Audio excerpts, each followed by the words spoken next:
Pati yung ating singer din, no? Na si Sister Antoinette, no?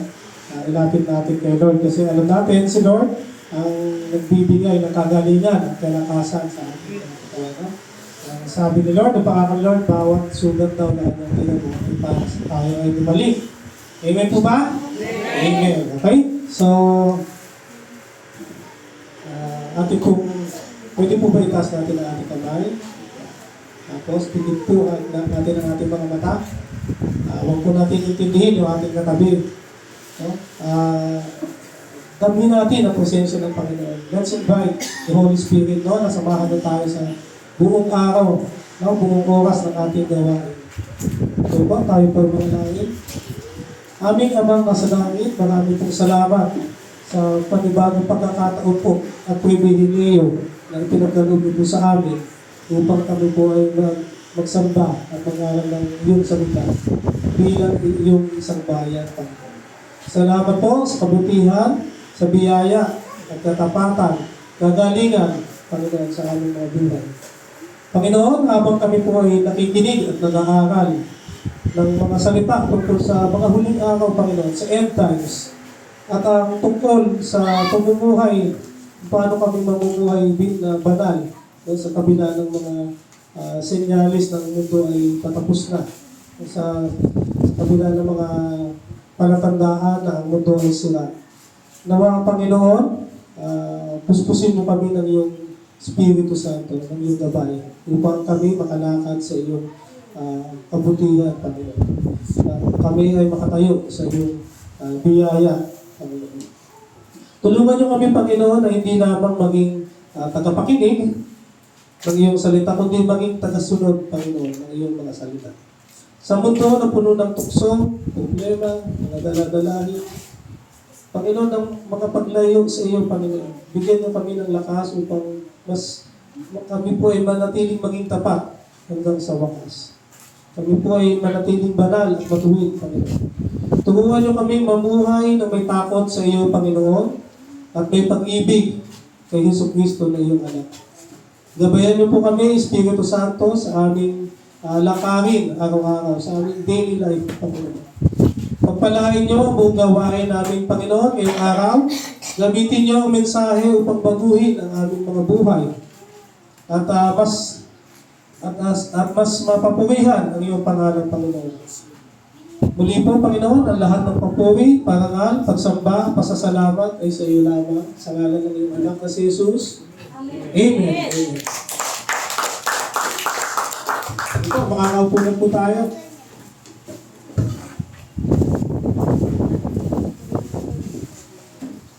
Okay, sige talaga natin, sabi niyo. Okay, sige nga, kumustahin mo nga yung katabi mo?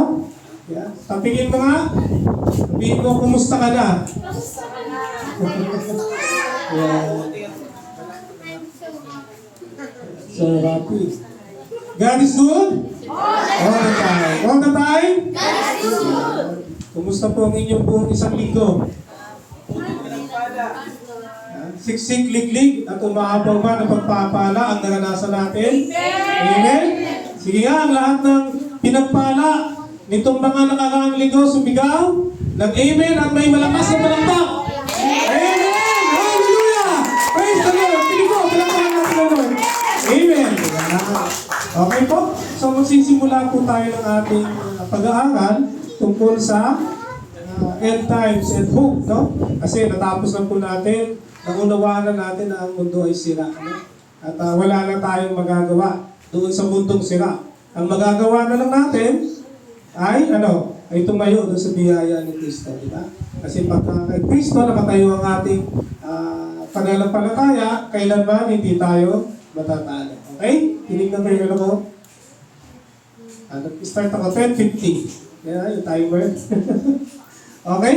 So, bago na, let's review muna, no?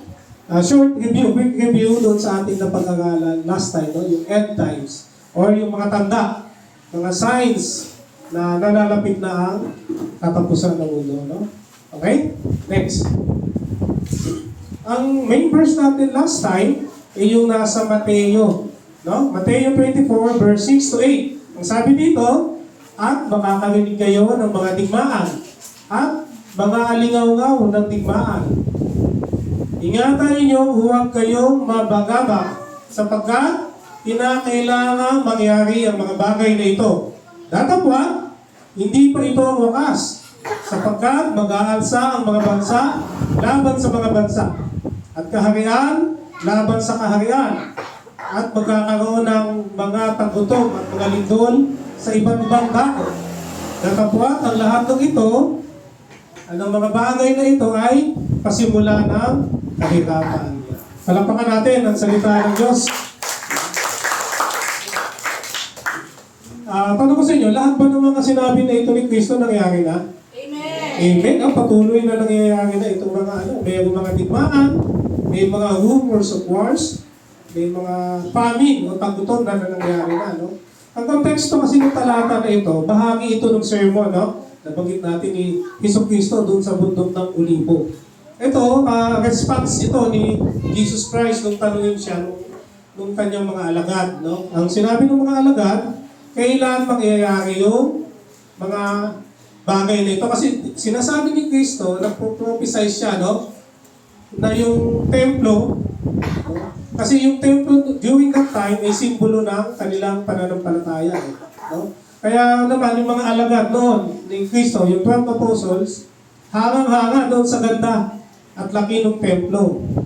Pero ano sabi ni Kristo? Darating ang panahon, walang bato ang matitirang nakapatong sa ibabaw ng mga bato. Ibig sabihin, sisirain daw, no? Masisira yung templo na yun na kumbaga ang tanda ng kanilang pananampalataya. Ang katapusan ng mundo ay darating. Yun yung mga tanong, no? Tanong ng mga apostoles. At sinabi naman ni Kristo, ito na yung palatandaan. Yan. Kailan darating ang katapusan? Yun ang tanong. Ito yung palatandaan, sinabi niya. Makakarinig daw tayo ng mga digmaan, no? Mga rumors of war. So, tayo naman, aminado naman tayo at observe natin, no? Na nangyayari na itong mga bagay na ito. No? Ang hinihintay na lang natin is yung pangako ni Kristo na kanyang pagdating na tayo ay kanyang kukunin at makakasama habang buhay. No? Bakit sinabi ni Kristo na sisirain daw yung templo? Samantalang yung ng pananampalataya noon, no, ng mga Hudyo. Kasi, ang magiging simbolo na ng ating pananampalataya ay hindi na yung gusali mismo, no? Hindi na yung templo mismo, kundi si Kristo na mismo, no? Si Kristo na yung ating magiging kaligtasan at magiging sentro ng pag-worship natin. Okay? Amen ba? Amen! Amen. Okay? So, next. So, ang hinihintay natin, ang sabi kanina, ito yung mga signs na malapit na mag-end yung world, no? Pero, ito yung kasunod na topic na pinag-usapan natin, yung pagdating ni Kristo. Diba? Darating ang katapusan, ngunit darating si Kristo. At ang sabi sa John 14:3, sige, sabay-sabay po natin basahin ng malakas. At kung ako'y pumaroon, at kayo'y may ipaghanda sa dakong kalagyan, ay muling paririto ako at kayo'y tatanggapin sa aking sarili upang kung saan man ako naroon ay kayo naman ay dumaon. Yeah. Palakpakan po natin ulit ang salita ng Diyos. Amen. Naintindihan po ba yung sinabi sa talata? Na sabi, doon daw sa second coming ni Kristo. At kung ako'y pumaroon, ibig sabihin, kung siya daw ay mamamatay na, no? O pag-uon siya sa langit eh. At kung ako'y pumaroon at kayo'y may paghanda ko ng aking kalalagyan. Diba si Kristo namatay para sa ating kasalanan? At siya'y muling nabuhay na muli. Diba?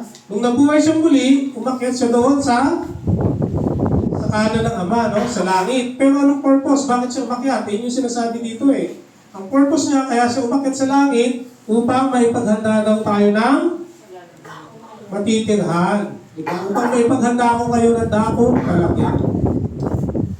Sapagkat nasabi niya doon daw sa bahay ng kanyang ama ay maraming silid. Yan. Ganun pala, no? Pagkatapos ni Kristo maghirap dito para sa ating mga kasalanan, Umakyat siya sa langit, ang iniisip niya pa, hindi yung sa kanyang sariling kapakinabangan, no? Kahit na Diyos siya. Ang iniisip niya pa yung kapakinabangan ng tao. Sapagkat, kaya siya umakyat doon, contractor pala si Jesus Christ, ano? Nagtatayo siya ng ating mga silid doon. So, para dumating yung time na nandiyan na siya, meron tayong matitirhan. Diba? At makakasama natin siya habang buhay. Okay? At muling, paparito ako. Pagtapos na yung ating matitira doon, muli daw siya paparito. Ito na yung sinasabi natin, return of Christ or yung second coming. Diba? At kayo'y tatanggapin sa aking sarili. Tatanggapin daw tayo ng Kristo, kukunin tayo ng Kristo, upang kung saan man ako naroon ayun naman ay lumuon. Ibig sabihin, ito pangako ng Kristo na tayo, ng mga mananampalataya niya, sasamahan niya tayo kahit saan. No? Pakakasama natin siya habang buhay, eternally. Diba? Napakasarap doon. Kasama natin si Kristo habang buhay. Diba? Isa sa pangako niya, no? Papawiin niya ang ating mga luma. Diba? Amen. Palakpakan natin si Lord. Alam niyo mga kapatid kasi sa second coming, tayo mismo, ikakasal kay Kristo. Narinig niyo na ba yun? Magkakaroon ng marriage, diba? Doon sa langit. Si Kristo ang bridegroom. At tayo bilang mga mananampalataya, ang kanyang simbahan, ang church, ay ikakasal kay Kristo. Diba? Kasi alam niyo sa kaugalian ng mga Hudyo, no, dati, na pagka may, halimbawa, mayroong dalawang tao na engaged na, di ba? Ang gagawin ng lalaki, iiwan ng lalaki yung babae. Aalis yung lalaki para gumawa ng bahay. Tapos pagkatapos na yung bahay, saka susunduin yung bride para siya kukunin. Yun din ang ano ni Kristo. O, yun din yung ginawa niya. No? Kasama sa ano nila dati tradisyon nila Ganun mga Biblia. Kaya si Kristo, naghahanda ng ating yeah. Okay, next. Okay, so, yun po ang ating quick review ng ating napag-aralan ng mga signs ng end times. Ngayon, tumako po tayo sa ating topic, no? So, tapos na tayo sa end times, doon na po tayo sa hope, no? Paano tayo mamumuhay na banal? Sa kabila ng mundo ay sira. Okay? Ito yung mahalagang tanong Paano tayo dapat mamuhay habang iniintay yung pagbabalik ni Kristo? No? Ang pag-aaral sa end times ay hindi lamang para dagdagan yung ating kaalaman, kundi para baguhin ang ating pamumuhay. No? Sa panahon niya na puno ng kaguluhan, paglayo ng marami sa Diyos, so, tinatawag niya ang kanyang mga anak na mamuhay sa pagiging banal. Okay? Next. So, ito ang ating topic, no? Living holy in the last days. Nag-agree po ba tayo na ito na tayo ay nabubuhay na sa mga huling araw? Amen. Kasi nga, kamukha nung binanggit natin, talagang nangyari na ang lahat, no? Iniintay na lang natin yung pagdating ni Kristo. So, paano daw tayo mamumuhay? Paano tayo tutugon? Doon sa palawagan, no? Doon sa mga babala, no? Sa prophecy ni Kristo. Next. Yan. Ang sabi, ang unang sinabi ni Kristo doon, do not be deceived. Ano sa Tagalog ng do not be deceived? Huwag kayong mabula, parang gano'n, deceive. Huwag kayong panoko. Yan. Kasi ang sabi ni Jesus, nung tinanong siya, sa Matthew 24 verse 4, at sumagot si Jesus at sinabi sa kanila, mag-ingat kayo na huwag kayong maligaw. Inuman. Yan. Sinasabi dito, truth protects believers from deception. Ang katotohanan daw ay iingat sa atin para mailayo tayo dun sa mga mapanlinlang. Diba? Sino ba yung mapanlinlang? Sino ba ang father of all lies? Sino ba yung the great deceiver? Si Satan, di ba? At sino naman yung truth na magpaprotect din daw sa atin? Jesus Christ. Di ba? Ano sabi doon? Ako ang daan, ang buhay, ang katotohanan, at ang buhay. So si Kristo daw mismo ang katotohanan. Yeah. So poprotektahan niya tayo laban sa deception, which is si Satan. Si Satan talaga ang great deceiver. Pansinin nyo, part ito pa rin ng ano, no? Pero nauna ito doon sa ating binasa kanina, kasi 6 to 8 yun eh, ng Matthew. Ito naman, 4. Kasi tinatanong nga ng mga alagad, ano yung mga tanda? Kailan mangyayari yung akparito mo? Okay? Ang unang sinagot niya, hindi tungkol sa gera, di ba? Pansinin nyo, ang unang sinagot niya, mag-ingat kayo sa mga, yan, para sinasabing mag-ingat kayo sa mga bulaang propeta. Di ba? Na huwag kayong maligaw. Pinapakita dito na pagdating ng mga huling araw, ang una talagang magiging ano natin is yung mga false prophet no? Yun yung unang panganib, hindi lang yung mga physical na distraction, kundi yung spiritual deception. Di ba? Ano ba ang goal ni Satan? Ang goal ni Satan ay magsulsol sa atin, no? Gawin yung hindi karapat-dapat. Tanong, kaya ba kontrolin ni Satan yung ating decision? Hindi. Kaya niya ba diktahan ng ating kung ano yung dapat nating gawin? Hindi. Ang kaya niya lang gawin is to deceive, no? Yun ang kaya niya gawin. Diba? So makikita natin dito na ang deception sa malalim na aral ay tanda na talagang malapit na ang end times. Diba? Ibig sabihin niya yun, ngayong panahon na yun, dadami yung mga maraming aral na mali, no? Yung ibang helyo. Diba? Dadami. At marami ding magpo-prophesize, pansinin niyo dati, diba? Nakailang prophesize na magugunaw na daw ang mundo sa ganitong petsa. Pero nakita niyo si Kristo, hindi naman sabi ng petsa. Amen? Amen. Yeah. So sinasabi dito, hindi lahat ng mga spiritual pakinggan ay biblical. Di ba marami ngayon nauuso na mga salita na kala mo ang ganda no? Lalo sa mga social media, mga personality. Di ba? Pag pinakinggan mo, tunog ang ganda pakinggan no? Spiritual pakinggan Pero hindi biblical. Ano halimbawa nun? Number 1, sundin mo kung ano yung gusto ng puso mo. Kung saan ka masaya. Follow your heart. Di ba? Ang sarap pakinggan, parang sundin mo. Ano makakapagpasaya sundin mo? Pero biblical ba yun? Tama ba? Hindi. Bakit? Kasi hindi ka looban ng Diyos. Hindi ko mali makakapagpasaya. Yun yung dapat ito. At tandaan natin, ang sabi kasi sa Jeremias, ang puso daw ay deceiver. No? Deceiver daw ang heart natin. Ano pa? Ang sabi, okay lang na magkasala kasi patatawagin naman ako ng Diyos, mabait naman ang Diyos. Tama ba yun? Diba? Pero ang ganda pakinggan, God is love. Diba sinasabi nila, God is love, mabait ang Diyos. Mauunawa niya ako, kaya niya ako patawagin. Tama ba? Mali pa rin. Totoong mapagpatawad ng Diyos Pero yung pagpapatawad ng Diyos, merong repentance. No? Hindi natin ginagawa yung grace o yung biyaya ng Diyos, yung pagpapatawad ng Diyos, para tayo magpatuloy doon sa ating mga kasalanan. No? Walang pagbabago. Diba? Totoong ang Diyos ay Diyos ng pag-ibig. Pero hindi yun ang Diyos ng pag-ibig ng Diyos. Diba? Ang Diyos mismo ay Diyos din ng katotohanan. Ang Diyos ay righteous at banal. Hindi niya pwede konsintihin yung mga bagay na mali. Diba?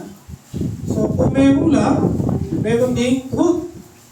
So, laging merong consequences. No? Kasi pagka puro love lang si Lord, hindi na kumpleto yung pagka-Diyos na. No? Kawawa naman yung mga naka-experience ng mga injustice. Diba? At magiging lisensya natin yung para tayo magpatuloy sa pagkakasala. Okay? Ano pa? Last. Sino magbibigay ng mga magandang pakinggan pero hindi biblical, hindi tama? Ano? Di ba sabi, basta't maging mabait ako, o kaya basta't gumawa ako ng mabuti, maliligtas na ako. Ang sarap pakinggan, di ba? Parang spiritual. Pero, tama ba yun? Bakit? Di ba? Nalaman natin ang walang sino mang tao ang hindi nagkasala. Di ba? Walang sino mang tao ang naging mabuti. Di ba? Kaya nga sabi sa Biblia, pagka sinabi mong ikaw daw ay mabuti, ang katotohanan daw ay wala sa iyo. Sige po, maupo po tayo. Okay? So, nakalimutan niyo na ba yung ating ano dito na pag sinabing amen, mayroong malakas na palakpak? Amen? Amen. Okay. So, sinasabi dito din na ang tunay na believer daw, na mananampalataya, ay kailangan maging spiritually alert. Hindi na physically alert. Kasi di ba, pag sinabing end times, parating na yung ano, yung ibang tao, ang nangyari, ang ginawa, nagbenta ng lupa, nagwinto sa bangko, naghanda na. Diba? Hindi yun yung sinasabi ni Lord na maging handa tayo eh. Physical eh. Diba? Kasi sabi ni Lord, pag tayo nasa Kanya, ang biyaya ng Diyos, sapat para sa iyo araw-araw. Hindi ka magkukulang. Amen ba? Amen! Amen! Hindi na yung palakpakan. Ang sinasabi dito ni Lord, kailangan maging ready tayo spiritually. Pwede ko bang, sino ba yung may mga pamilya dito na wala pa dito? Sige, Tati Atamay. Pwede ba na yung mga blankong upuan na yan, next Sunday, kaya ba natin i-promise kay Lord na may isasama akong isa sa aking pamilya? Amen! Amen ba? Pwede ba? Amen! Amen, mahina. Amen! Amen! Kay Lord kayo na nga ako, ha? Hindi, alam mo, sigapin natin na tayo, no, nakakarinig ng magandang balita. Sigapin natin, may share din natin, no? Yung kagalakan na nakakamdaman natin sa tuwing tayo ay makikinig, no, ng salita ng Diyos. Kasi ang kaligtasan para sa lahat eh. Kailangan tayong maging daluyan ng biyaya at ng kaligtasan. Okay? Amen? Amen! Amen! Sige, tignan na natin. Para ma-sort natin. Dito mo, tignan natin kung sino mas malakas pumalakpan at mag-amen. Magbigay ng papuri sa Panginoon. Okay? Dito muna, bago dito ha. Amen! Okay? Sige ha. Amen! Narinig niyo yun ha? Dito, tignan natin sa kabila. Yan. Tignan natin kung mas malakas magpuri sa Panginoon itong side A, side B. Okay. Inubuhay ko lang po yun yung mga dugo, ano? Okay. Again. Amen! Oh, para mas malakas yun ah. Ulit. Amen! Tingin ko mas maganda pag lahat sabay-sabay magpupuri. Pakpak sa Panginoon. Okay? Amen! Yan ang mga anak ng Diyos. Hindi nahihiya magpuri sa Diyos, no? Hindi nag-aalangan magpuri sa Panginoon. Okay? Amen!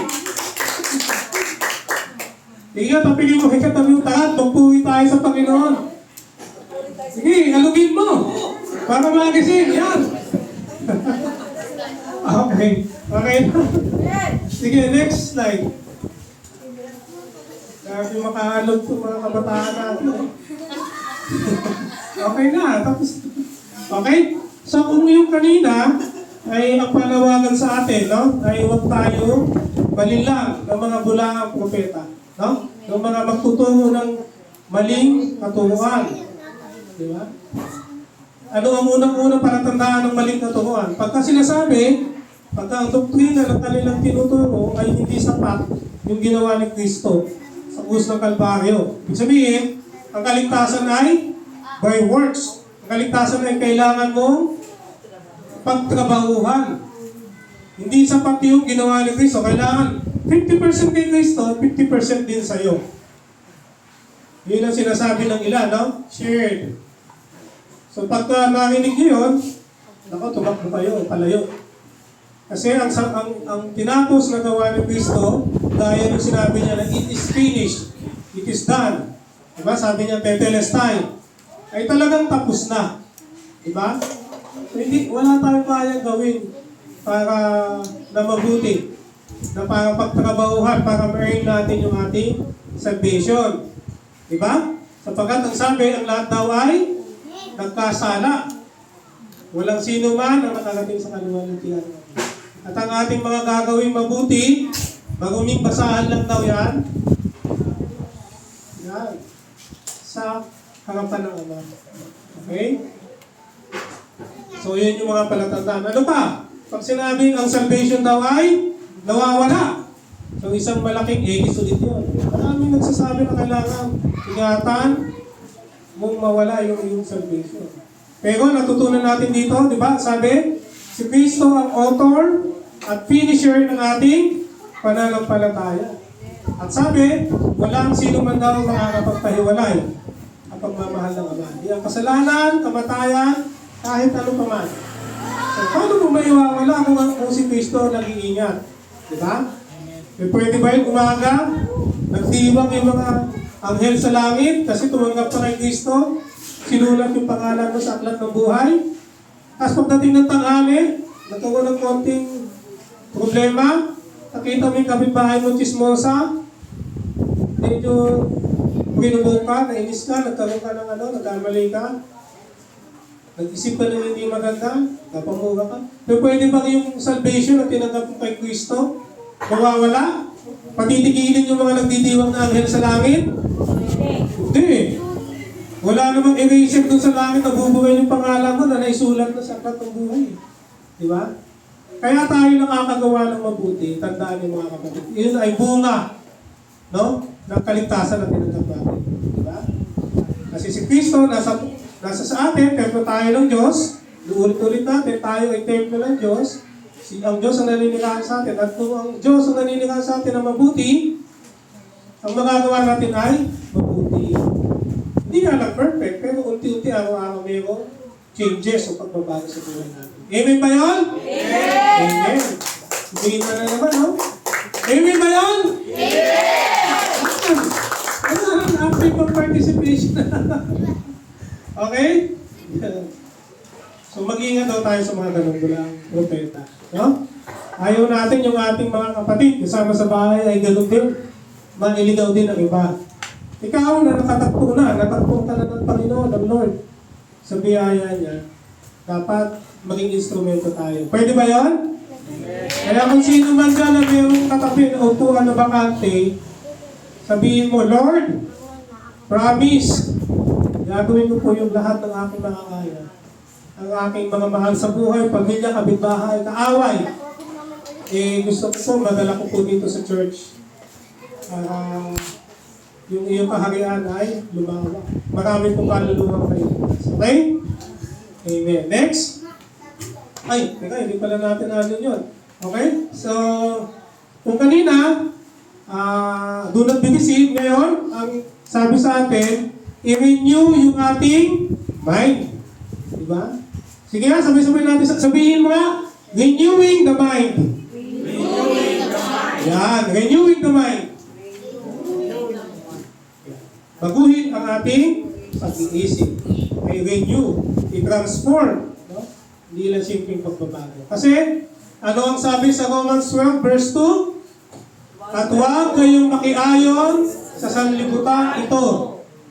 Hindi huwag kayo sa pamamagitan ng pagbabago ng yung pag-iisip upang iyong katunayan ng maging ang mabuti at kaya-kaya at masubos na kalooban ng Diyos.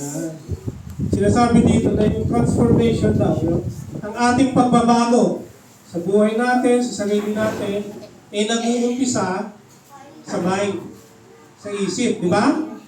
Alam niyo yung konteksto na itong Roma, yung Romans chapter 1 to 11, ang tinuturo ni Pablo doon, yung mga doctrines, mga doktrina ng mga pananampalataya.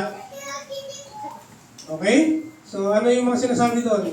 Diba? Lahat nagkasala, Romans 3:23, Romans 6:23, ang kapera ng kasalanan ay kamatayan. So lahat yun kung more on doctrines bilang mananampalataya. Pero, kung dumating siya sa chapter 12, no? Nag-shift siya, no?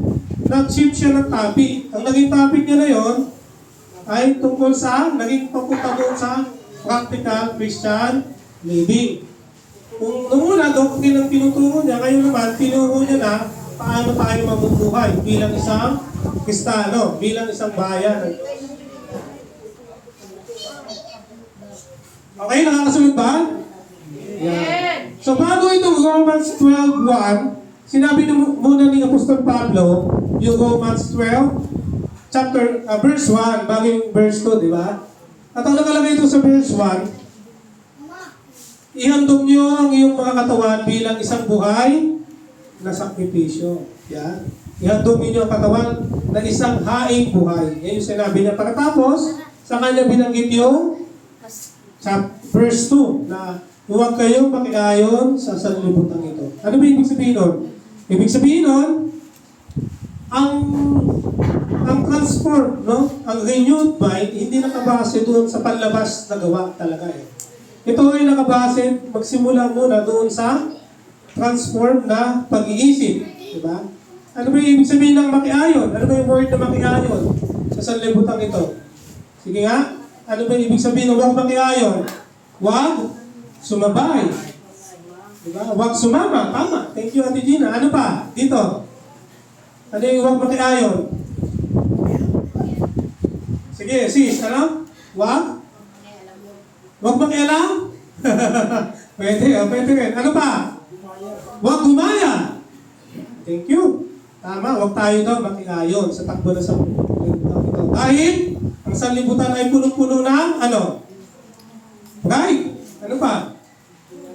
Loss. Diba? Ano pa? Dito. Kasalanan. Diba? Greed. Diba? Ano yung greed? Ano sa Tagalog yung greed? Labis na kasakiman. Diba? Yun yung iiwasan daw natin. Yung self-centeredness, pagiging makasarili, sakim, diba? Yun daw yung ating iwasan. Iwasan din natin yung takbo ng sanlibutan, diba? Sabi, follow your heart. Diba? Kung ano yung magpapasayo, saya sa'yo, kahit hindi na tama, follow your heart pa rin. Yung layaw, yun yung sinasabi dito ni Apostol Pablo, na huwag tayo makiayon. Huwag natin sundan yung mga ganon. Diba? Kasi ang mga believer, hindi tinawag upang makiblend, di ba? Sa mga worldly system. No? Hindi tayo tinawag para makiblend. Di ba? Kundi, ano sabi? Magbago kayo sa pamamagitan ng pagbabago ng iyong pag-iisip. Di ba? Ang tunay na pagbabago, mayroong transformation. Alam nyo, ang ginamit na salita dito sa Greek word is metamorpho. Diba? Sa English, metamorphosis. Yan. Ang salitang magbago sa English, metamorphosis. Ibig sabihin, galing sa loob, papunta sa labas yung pagbabago. Diba? Anong magandang halimbawa nito? Diba yung pago-pago? Diba? Yung pago-pago nag-umpisa sa maliit na uod, hanggang binago niya yung sarili niya sa loob. Diba? Mayroong ano yun? Hanggang sa unti-unti, lumalabas siya bilang isang pago-pago. So, si Lord, hindi lang katulad ng hindi lang niya inaayos yung behavior natin towards sa mundo. No? Kundi, binabago niya yung ating pagkatao. Kasi siya yung nag-iingat ng ating kaligtasan ng pagkatao. Nung umakyat siya, iniwan niya sa atin ang si Holy Spirit para yun yung ating maging helper. Diba? Sabi, iniwan ko sa inyo yung Espiritu Santo para yun yung maging helper, comforter. Kaya tayo, na nakakatawa ng mabuti kasi meron sa ating gumagabay. No? Nag-iingat, nagselyo ng ating kaligtasan, which is yung Holy Spirit. No? Hindi siya simpleng improved version ng sarili mo. Diba? Kundi, new creation talaga. Isang bagong nilalang. Kaya kung ikaw ay dating makasalanan, kung ikaw ay dating punong-puno ng bisyo, di ba? Sino nakakagaling dito? Kung ikaw ay dating madaling magalit, yan. Kung sino dati dito yung punong-puno ng alalahanin, ang sabi pagka daw ikaw ay na kay Kristo na, ikaw daw ay bagong nilalang. The old has gone, the new has come. Wala na daw yung dati mong pagkatao. Ibig sabihin, pinatawad ka na. Kapos na. Di ba? Hindi mo na kailangan makondemn doon sa dati mong pagkatao. Natagpuan ka na ng Diyos sa ganyang kalagayan. Bagong nilalang ka na. Di ba? Yung pag-upa ba, uod pa din? Yes. Hindi na. Ano na siya? Pagsalo. Isang magandang pagkakaroon. So, ganyan din tayo, no? So, huwag na kayong makondem. Huwag nyo nang i-down yung sarili nyo dahil sa mga nagawa nyo dati. Kasi si Kristo, pinatawad yung ating kasalanan kahapon, ngayon, at kahapon, bukas. At bukas na kasalanan. So, pagka pinatawad pa yung kasalanan mo, sabi ni Kristo, ngayon, kahapon, bukas. Kung sinabi niya bang, ngayon, kahapon, bukas, mayroon pang natitira? Wala na. So, mayroon pa bang makakapagpahiwalay sa pagmamahal ng Ama? Wala na. Tinapos niya lang ang gawa eh. Kaya pag sinabing mawawala yung kaligtasan, mawawala ba talaga? Hindi. Kasi si Kristo nag-ingat. Ang nakikita ng Diyos Ama, dahil si Kristo nakipagtipan sa atin, is yung tinapos na gawa ni Kristo, hindi tayo makasalanan. Si Kristo nasa harapan natin eh. Diba? Tayo naging mabuti, tayo naging banal tayo. Ginustified tayo sa pamamagitan ng tinapos na gawa ni Kristo. Kaya tayo maliligtas, hindi dahil tayo mabait o mabuti, kundi dahil sa Kristo nakikita ng Diyos Ama. Diba? Amen ba? Amen! Saka natin, tinapos na gawa ni Kristo. Okay. Diba? Ang holy living kasi, ang pamumuhay na banal, ito yung resulta daw ng renewed mind. No? Pag may renewed mind ka, hindi sapat yung church attendance lang. Diba? Ano sabi natin? Hindi lahat ng nasa church ay ligtas. Diba? Meron diyang nakaupo lang, for the sake lang na masabing nag-church ako. Pero pagdating naman outside the church, hindi nagbubunga ng mabuting gawa. Diba? Pero tandaan nyo, ang lahat ng ligtas ay makikita mo sa church. Amen ba? Amen. Kasi ang lahat ng ligtas, gugustuhin nila. Hindi natin siya kailangang hatakin papunta sa church. Kundi mayroong desire sa heart niya na mag-serve kay Lord. Diba? Kaya nga ako, laki ng pasasalamat ko kay Lord kahit na mayroong ilan dito sa atin na galing pa sa malayo eh. Diba? Kaya lang talagang yung desire sa heart nila na magpuri, no? Na sumunod doon sa sabi ni Kristo na huwag niyong kalimutan ang mga pagsitipon. Diba? Ang fellowship. Biling po ko sa akin. Palakpakan natin si Lord sa buhay ng mga kapatiran natin na kahit malayo eh, sinisikat na magpunta dito. Diba? Isa na dyan, sila Kuya Mar. Sila Ate Gina, galing pa sa Jose. Diba? Si Ate Almira, si Salmira. Galing pa siya sa Davao. May Kawayan. Okay. Sino pa yung galing dito sa malayo? Ayun o, meron pa. Saan galing si ano? Oh, galing ba? Palang natin si Lord po.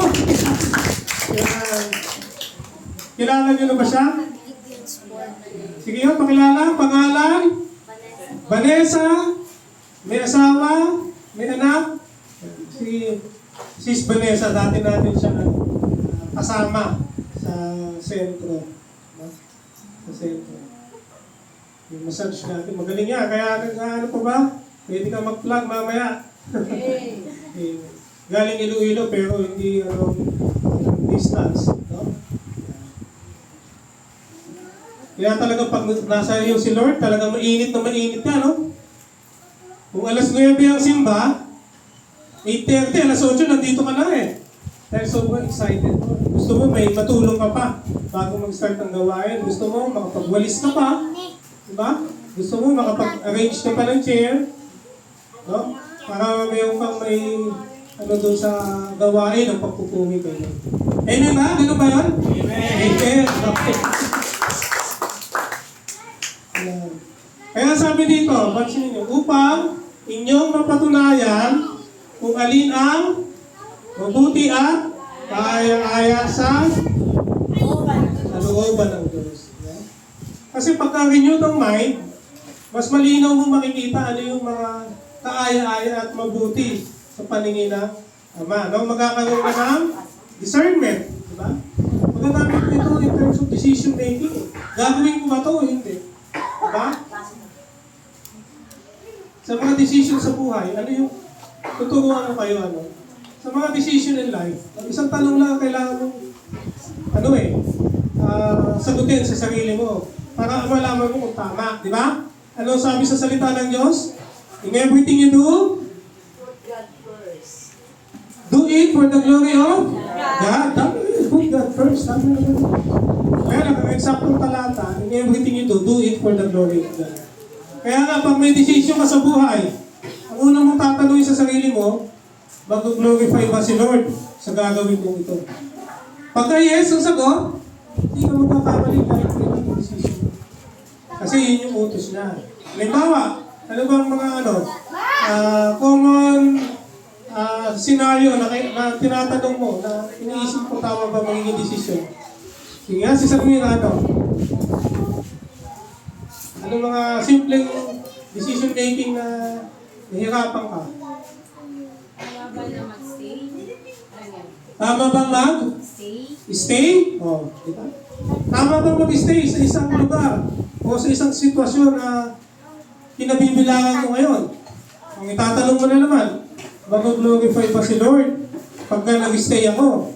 Pagka yes, pagka nag-stay ba ako, magagamit ba ako bilang kasangkapan para makapag-share ng Word of God? Diba?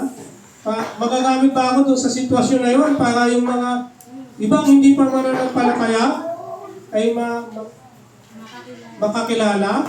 Pagka yes ang sagot, tama yung decision mo na yun. Kasi mag-glorify si God eh. Diba? Sa business, kailangan bang ituloy ko itong business na to? Ang tanong ulit, kahit sa business, diba? Ang tanong ulit, mag-glorify ba si Lord? Diba? Ang mukha sa atin, may negosyo tayo. Mag-glorify ba si Lord pagka tinuloy natin yung business? Pagka yes ang sagot, kasi nga, yung empleyado, pwede mong ilapit kay Lord, at yung mga kliyente, mga customer natin, sa cups natin, may mga Bible verse, nag-i-spread Word of God, hindi tayo magkakamali kasi, ang sabi, in everything you do, sa lahat ng bagay, do it for the glory. Kaya ano itatanong sa ating sarili bago mag-decide? Sige, sabay-sabay. Ating Gina, pangunahan mo. Mag-glorify ba si Lord? Tama. Sabay-sabay tayo. Mag-glorify ba si Lord kung gagawin ko ito? Yan ang tanong. Amen ba? Amen. Yan ha, meron na kayong open secret. Okay? Next. Okay, so walking in the Spirit. So pag renewed na yung mind, makakalakad ka na kasama ang Espiritu Santo. Ano ang sabi sa Galatians 5:16? Sinasabi ko nga, Magsilakad kayo ayon sa Espiritu, at hindi ninyo gagawin ang makikita ng laman. yan. Amen. Palakpakan natin. Every time na may word of God, palakpak tayo. Sign of paggalang, pagpuri sa salita ng Diyos. Okay? So itinuro dito ni Pablo, tayo daw ay naligtas sa pamamagitan ng pananampalataya kay Kristo. Paglakad doon sa Espiritu Santo. Di ba? Ang tunay na believer nakakaroon ng transformed life. Di ba? Huwag daw nating sundin yung pita ng laman, yung gusto ng ating laman. Di ba? Ano yung malalim na aral dito? Diba? Ang sabi, magsilakad kayo ayon sa Espiritu. Walk in the Spirit. Hindi minsang experience lang. Hindi yung after church service lang, pakiramdam nyo, puspus na puspus kayo ng Espiritu Santo. Pero pag nakauwi na, balik sa dating gawin. Hindi ganun daw. Ang sabi, lumakad kayo. Ibig sabihin, sa buong buhay, lumakad. Hindi yung umpisa lang. Diba? Hindi minsan ng experience lang. Kundi, araw-araw na pamumuhay. Yung continual dependence sa Lord. Yun ang ating gagawin. Pagpapasakop sa Espiritu Santo. So, paano daw tayo lalakad? Sa ayon sa Espiritu. Ano yung mga kailangan natin gawin? Number 1, constant prayer. Sabi sa Bible, manalangin kayong walang patid, walang humpay. Diba? Iba't ibang salin. Manalangin kayong walang patid. Manalangin kayong walang upay. Pray without ceasing. Ano ibig sabihin nun? 24 hours kailangan manalangin? Hindi. Ang ibig sabihin nun, kailangan meron tayong continuous communication kay Lord. Kasi ang prayer, one of our communication sa ating Panginoon, di ba? Ano pa? Kailangan lagi daw tayo nagbabasa ng salita ng Diyos, di ba? Nag-aaral. Pero itong ginagawa natin, part ito, no? Para tayo makalakad sa Holy Spirit, no? Ano ng pananampalataya natin. Mas lalo tayo lumayo. Nag-aaral tayo. Kailangan, ano pa? Lumayo tayo sa kasalanan. Diba? Ayaw nating mapabilang tayo sa grupo na gumagawa ng mga, diba? Ang gusto natin, kabilang tayo sa grupo natin dito. Nasama-samang nagpupuli sa tayo. Okay? Pagpili sa kabanalan, kahit mahirap. Diba? So, hindi totoo yung kapit sa patalim. Kahit mahirap, piliin natin pa rin yung kabutihan. Kung ano yung kalooban nila. Okay? Ang laman dito, ang tinutukoy, literal ba na laman? Hindi, no? Ang tinutukoy dito yung mga sinful desires natin. Yung ating makasalanang pagnanais, pagkatao. Yun yung pita ng laman na sinasabi. Kasi tayo, ipinanganak na sinful. Meron tayong sinful eh. Kung kailangan natin magawa. Okay? Kaya nga ang laban daw, no? Ay hindi laban sa mundo. Kundi ang laban natin is spiritual battle. Kasi ang gusto ng espiritu ay mabuti. Ang gusto ng kalikasan ng pagkatao natin ay hindi mabuti, makasalanan. So yun yung meron tayong spiritual battle, no? Na hindi kayang talunin. Sinasabi dito ni Apostol Pablo, hindi kayang talunin ng tao kasalanan sa pamamagitan ng sariling lakas. Kasi nga, ang gusto ng katawan natin ay yung hindi gusto ng Espiritu. Diba? Yun yung sabi ng Apostol Pablo. Ginagawa niya yung mga bagay na ayaw niya gawin. At yung gusto niya gawin, hindi niya magawa. Kasi yung sinful nature niya, nakikipagbaka doon sa kagustuhan ng Holy Spirit. Pero, alam natin, araw-araw, banda ulit, pinapabanal tayo, meron tayong pagbabago sa buhay natin. Kasi, tinutulungan tayo ng Diyos. Siya nag-iingat. Kaya kailan ba din natin mag-iwawa? Okay? Amen? Amen. Spiritual warfare talaga eh, no? Sino dito naka-experience? Bakit Kristiyano na ako? Bakit believer na ako? Tinanggap ko na si Kristo. Pero bakit may struggle pa rin ako? Yan. Sino ba? Yan, patingin niya lang naman, bakit nag-struggle pa rin? Diba? Pero alam niyo, pasalamat tayo sa Lord kasi meron ng struggle. Ang ganda nun. Isang palatandaan yun na ang Kristo, meron ka ng Kristo sa buhay mo, kung may struggle ka na to sin. Diba? Kasi kung wala ang Kristo sa buhay mo, yung paggawa ng kasalanan, walang struggle sa'yo, easy lang yan. Diba? Hindi ka makukonsensya pag gumawa ka ng kasalanan kasi walang Kristo sa iyo eh. Walang Espiritu Santo na nagsasabi sa iyo kung ano yung mabuti.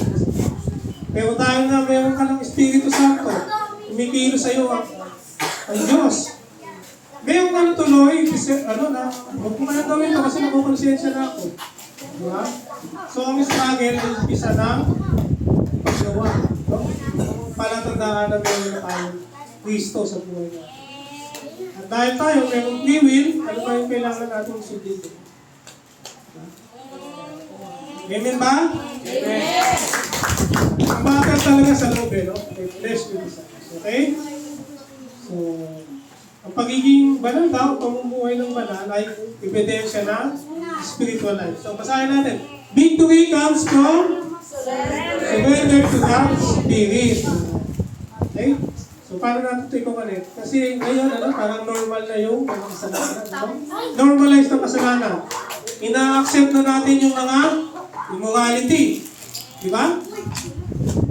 Ina-accept na natin. Pinagdiriwang pa natin. Di ba? Hindi naman, wala tayo, hindi tayo against sa mga ano. Pero, nung umpisa, hindi naman nilikha yung mga LGBTQ plus na yan.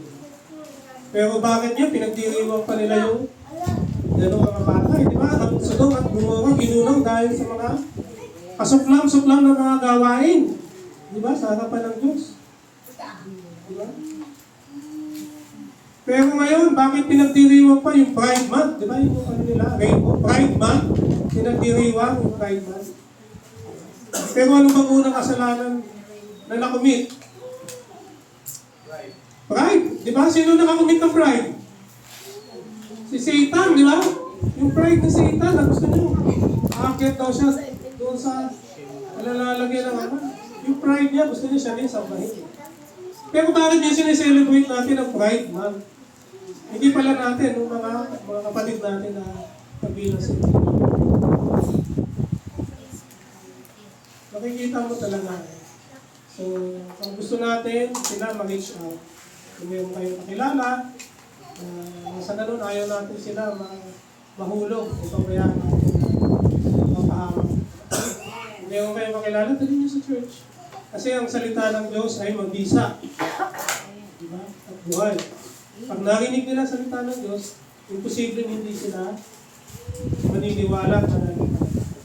At ipag-pray natin sila kasi ang panalangin daw ng isang matuwid ay mabisa. So, pag nanalangin tayo, mabisa daw. Walang imposible sa ating Panginoon. Okay, next. Identity in Christ. Yan. So, ito, alam naman natin na lahat na ito, na ang identity natin ay na kay Kristo. Ito yung sinabi ni Sis Almira kanina. The old has gone, the new has come. So, sige nga, 2 Corinthians 5:17. Kaya, kung ang sino man, ay nangyari kay Kristo, siya'y bagong nilalang. Ang maraming bagay ay nasilipas na. Narito sila'y bagong naging bago. yan. Amen. Palapakan natin. Muli, ang salita ng Diyos. Na sinasabi dito, kung ang sino man ay na kay Kristo. No? Tignan nyo ha. Dito malalim natin tinitingnan ang ginaaral. Hindi lang basta sinabi kung sino man ang religious. O kaya hindi niya sinabi kung sino man ang mabait. Kung sino man ang active sa church. Di ba? Hindi niya sinabi kung sino man ang maraming good works. Diba? Ang sinabi niya kung sino man ang na kay Kristo. Diba? Kung sino man ang merong relasyon sa Diyos, ibig sabihin, ay meron ng bagong identity. Diba? Meron ng bagong buhay. Yung dating siya, wala na yun. Siya ay bagong nilalang na. Hindi lang improved version ng dati mong sarili. Diba? Hindi lang improved version. Kundi, hindi lang better version. Kundi, new. New creation ka na. Amen. Diba?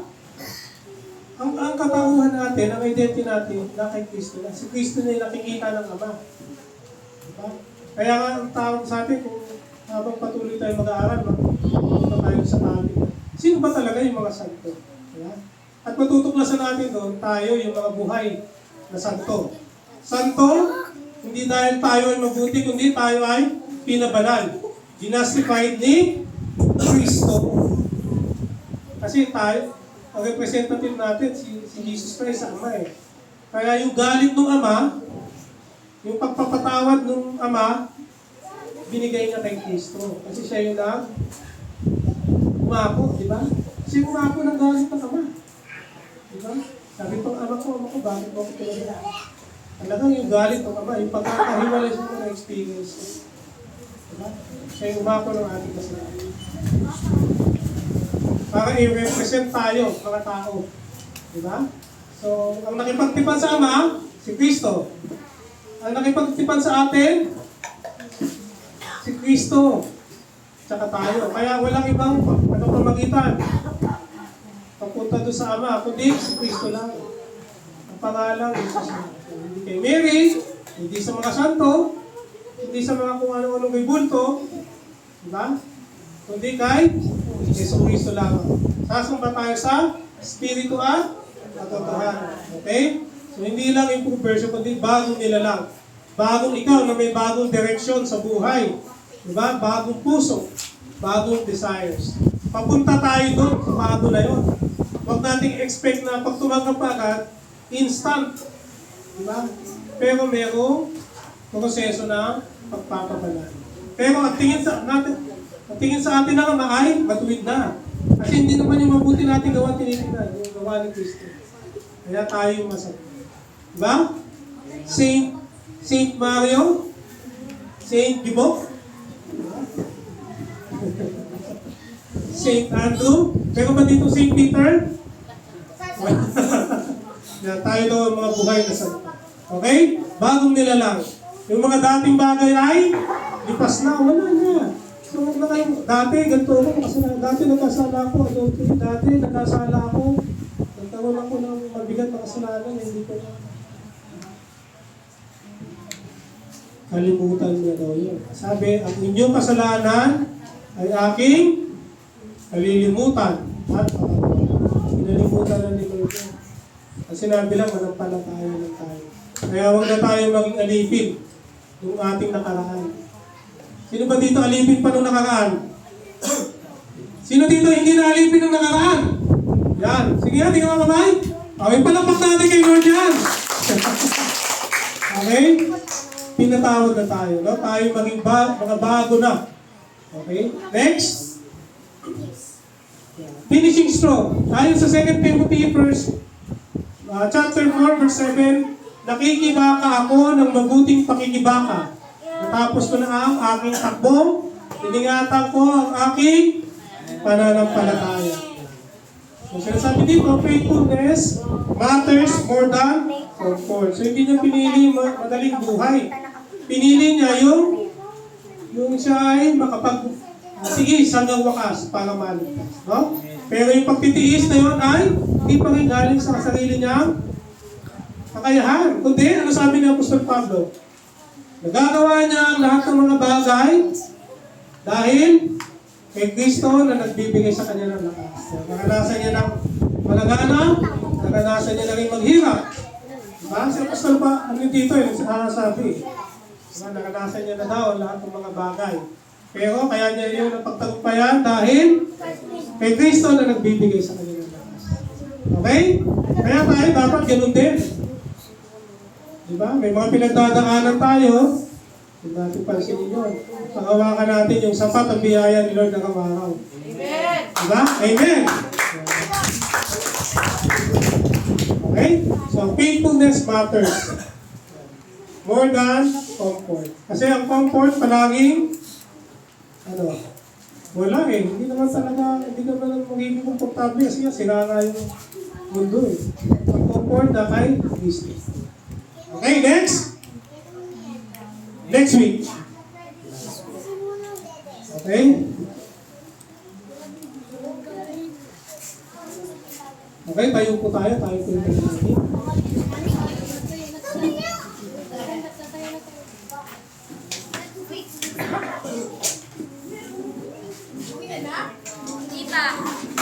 Di pa uwian. Mananalangin pa. Okay, nagdarapin po tayo sa ating panalangin. Ating po isikip mo siya natin mga mata. Dami natin ang presensya ng ating Panginoon. Lord, salamat. Hallelujah. Praise the Lord. Aming Amang nasa langit, maraming salamat sa iyong salita. Nagpaalala sa amin ng iyong katapatan. Kahit sa mga panahon na alam po namin ito ay nasa huling panahon ng Panginoon. Salamat po sa kapahayagan ng iyong salita na meron kami po pag-asa sa gitna po ng mundo na sila. Sa gitna po ng aming mga nanganganasang mga tanda ng pagdating ng huling araw, Panginoon. Panginoong Jesucristo, tulungan mo po kami mamuhay ng ayon sa iyong salita. Lord, tulungan mo kami na kami po ay mamuhay ng mayroong pagtitiis.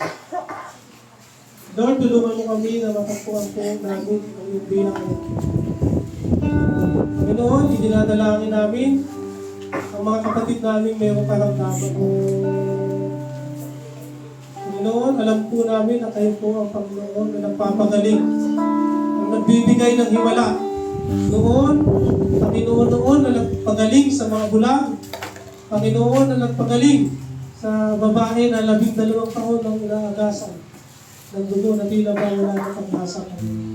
Panginoon, ikaw po ang nagpagaling noon, umuhay ng patay noon, Panginoon, ikaw rin po ang aming Panginoon ngayon. Nananampalataya kami na ang lahat ng aming mga kapatid na may karamdaman ay magaling na. Amen. Pinapanalangin namin si Pastor Gio, Panginoon, sa kanyang karamdaman. Ang aming kapatid, si Brother Gibo, Panginoon. Panginoon, ang aming kapatid at kasama sa Praise and Worship Team na si Antoinette. Lord, ang aking nanay, dito lang namin. At ang inyong lingkod po, Panginoon. Dinideclare po namin na mula ulo hanggang paa, ang aming mga katawan, ang aming buto, ang aming dugo, ang aming puso, ang lahat ng bahagi ng aming katawan ay iyon ang pinagaling. Sige po, pwede po tayong manalangin. Bigyan po natin ng oras ang ating personal na prayer, Panginoon. Tulog po natin sa ating personal prayer request.